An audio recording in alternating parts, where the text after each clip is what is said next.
The dynamic presentation you brought to Fox News literally changed news. You were on everyone's mind. Everyone wanted the kind of attention that you were getting. I was making fun of cable news. Yeah. That's what I was doing. You know, people didn't get that. I remember CNN asked me to join them, and I went up because my agent said it'd be good, you know, it's good practice. Because I'm like, I'm not working at CNN. And we're sitting there, and they said to me, remember this big long, it was like a movie, this big long table with all the executives standing behind it, or sitting behind it. And he said, I don't understand why you wouldn't want to come and work in cable news. And I looked at him and I said, have you watched cable news? Terrible. It's awful. It's horrible. It's awful.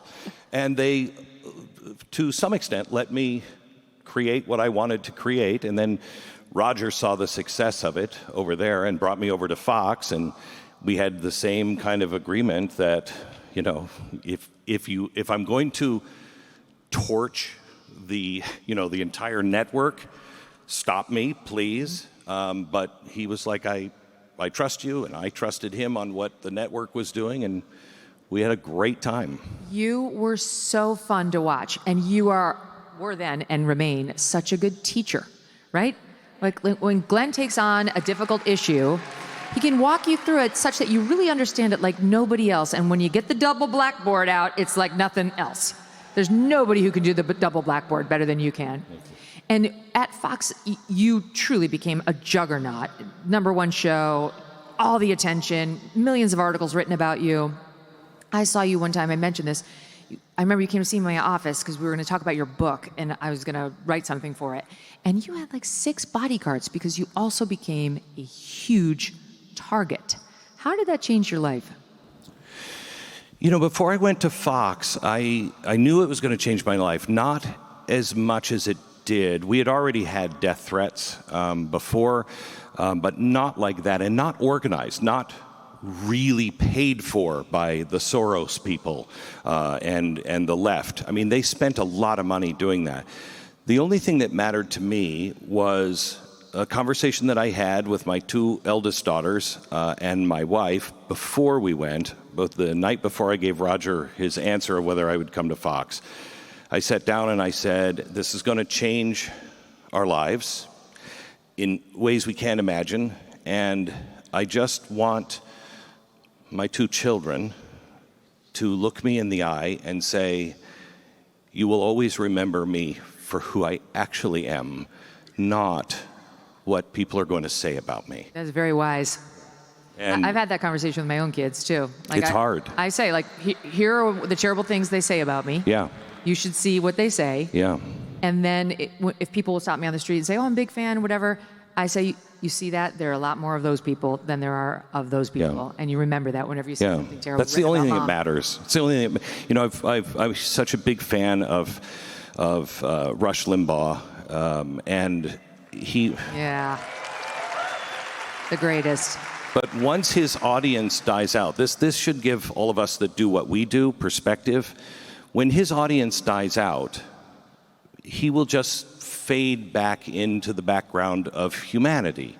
He's really important for this, and the things that he taught and changed will have ripple effects, but the name will go away.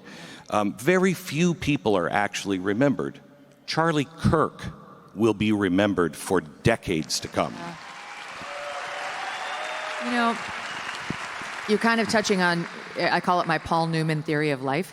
My Paul Newman theory of life is as follows. You can do pretty much everything right. You can get married to the person you love. You can have kids who you really adore and raise them right. You can make it in, you know, sort of a dream business, which is what the film business was when Paul Newman was in it. You know, when celebrity actually knew to keep themselves scarce and still a mystery and really coveted. You can have a genuine love affair. Those 2 talked about wanting to jump in the sack with each other all the way through their entire long marriage and lives, seem to really be hot for each other and love each other all the way through. You can then, on top of an amazing film career, form a charitable company that literally gives hundreds of millions of dollars to charity, and then it still ends. And time will roll on, and our kids won't really know who Paul Newman is. And the point of that is not to depress you, but it's to make you understand make your time count here in the way that's meaningful to you. Because it's not, you can play it perfectly, like a Paul Newman, and we're all still going to the same place. Ideally, we're crossing over and going to a better place, but as far as our time here on this earth, like, if you don't value your own life and approach it lovingly and surround yourself with the things that matter, nothing's going to fill you up, and having some lasting legacy is not going to make it any better. No, there's no such thing as that. There is, if you're not doing things that have an eternal consequence, why are you doing them?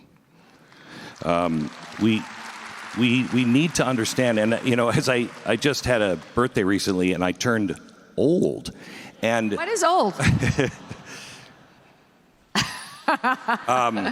But it changes your perspective. My kids just moved out of the house. I have all my 4 kids are out of the house now, and Tanya, yeah, I know, right?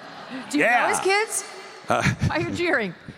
But you start to put things into perspective, and you realize the only thing that really matters is your kids and your family. That's it. Yes. It really is. That's right. That old saying, never were on the deathbed saying, I wish I spent more time at work. That is actually, I'm sick of hearing it, but it's actually very true. And if we can figure this out earlier than when you turn old, the better society will be. That if we just do the right things and we live our lives striving to be better tomorrow than we are today, for eternal reasons, not our eternal reasons, his eternal reasons, and the ripple effect that comes from that, the whole world changes. Charlie is the one man, he came up to me, he was like 15 years old, and he said something that I've had a million people say, I want to do what you do. I want to have the network and blah, blah, blah, blah, blah. And what they're always saying, and I know this, what they're always saying is, I want to be like Rush Limbaugh. Not me, Rush Limbaugh. And when Charlie said that to me, I said, well, what I always do, if I can help you in any way, I will. If you need mentorship, just call me. I'm available at any time. I'll be watching you. Charlie is the only one that I saw. Every time I saw him, he was smarter than he was the last time, more well-read, had learned some new skill, and was a better, deeper Christian and man than he was the time before last. Yeah. And I realized, he really put me to shame. I try really hard, but he put me absolutely to shame. And I have doubled my efforts to, we have to live every single moment like it is our last moment, doing the things we want to, instead of like, I'll get to that tomorrow. I have piled up so many empty yesterdays by saying I'll do it tomorrow. Do it now, whatever it is, and learn something new today. Do something new. Be a better person. Your past does not matter. It doesn't matter. It only matters up here in your head. Stop that old tape, get all of that crap out of your head, reconcile with it, and move on, and be the person you were born to be. We are so fortunate to be born today, to live today. It's the worst of times, and it is the best of times. And we're the one, if you happen to believe, the end of the book, which I do, we're possibly the generation that has been selected to pave the way for the return of the Savior. People have wanted that forever. I spent my whole life going, you can wait. No rush. There's no rush on that one. It gets scary there towards the end. But that means we've been selected to live at this time. Out of all the souls that have lived, we've been selected. There's nobody that's just here without a purpose. Find your purpose. Find what it is that you're supposed to be doing to build a better kingdom, and do it every single day. Because the Lord, even if your life is cut short, the Lord will work miracles with your life. Yeah, that's clearly what happened with Charlie. It is. So, speaking of building it, so you left Fox after a couple of years. It just feels like you were there for 10 years. You did so much, and so much happened. But you left after a couple of years. Why? What happened there? So Bill O'Reilly said to me when I first came, he set me down, and he's like, "Dude, you got to slow down. You got to slow down. You've got 2 decades here." And I'm like, "I'm gone in 2 years." And he said, "What?" And I said, I don't want. This is not what I grew up wanting to do. I'm using this, as a launching pad, and I believe we're in trouble, and I believe we have to say these things, but this is not what I want to do." And he said, "You're crazy. You could stay forever." 2 years later, we're negotiating, and Roger Ailes absolutely believed that I was negotiating and going back and forth, and then everything that was happening in the press and everything else.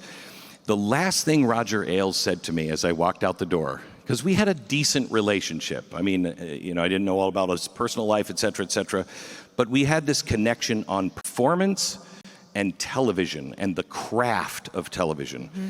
And I remember him sitting in his chair. Did he ask you to twirl? He did not. Good. And I was actually kind of hurt after I found out everything. I'm pretty sexy, dude. I remember him sitting in his chair, and as I'm walking out, I said, "Thank you very much, Mr. Ailes. It's been enjoyable. I've learned a lot."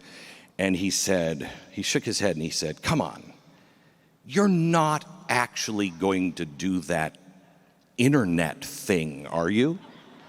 And I said, "I am. I believe it's the future." And he said, "Mark my words, the internet is a fad." Wow. Wow. Yeah.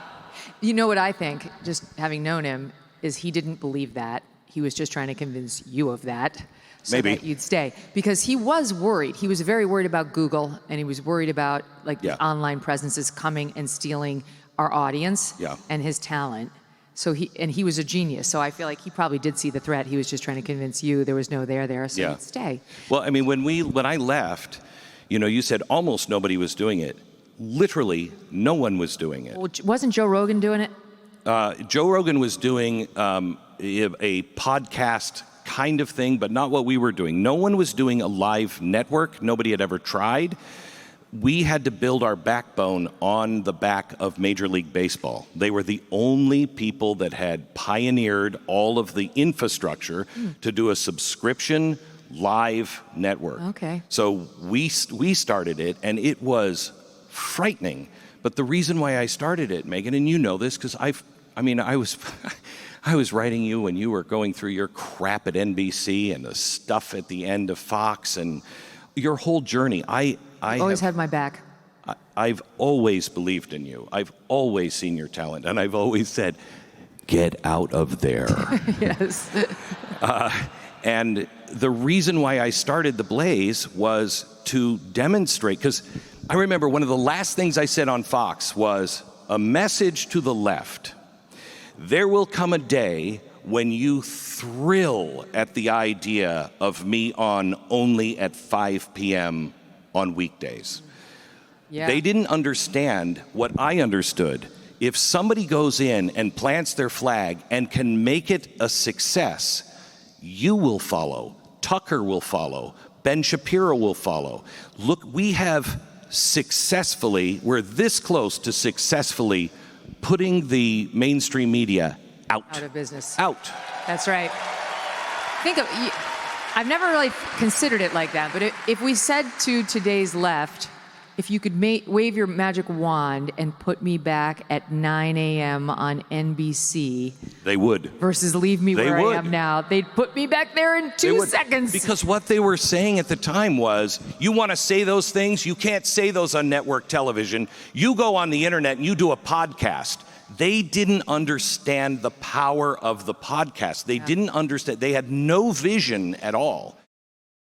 Due to overwhelming demand for free silver from Birch Gold Group, they have extended the current promotion through Veterans Day on November 11th. Here's the deal. Buy gold and get free silver, which happens to be surging in price. For every $5,000 purchased from Birch Gold by Veterans Day, Birch Gold will send you a free 1-ounce patriotic silver round that commemorates the Gadsden and American flags. Gold is up over 60%. since the beginning of this year. And Birch Gold can help you own it by converting an existing IRA or 401k into a tax-sheltered IRA in physical gold. Plus, they will send you free silver honoring our veterans. And if you are current or former military, Birch Gold is waiving custodial fees for the first year on investments of any amount. Text MK to the number 989898 right now for a free info kit and to claim your eligibility for free silver with purchase before November 11th. Again, text MK to the number 989898. Thanks so much for watching. If you like what you just saw, hit the subscribe button for more clips and full episodes.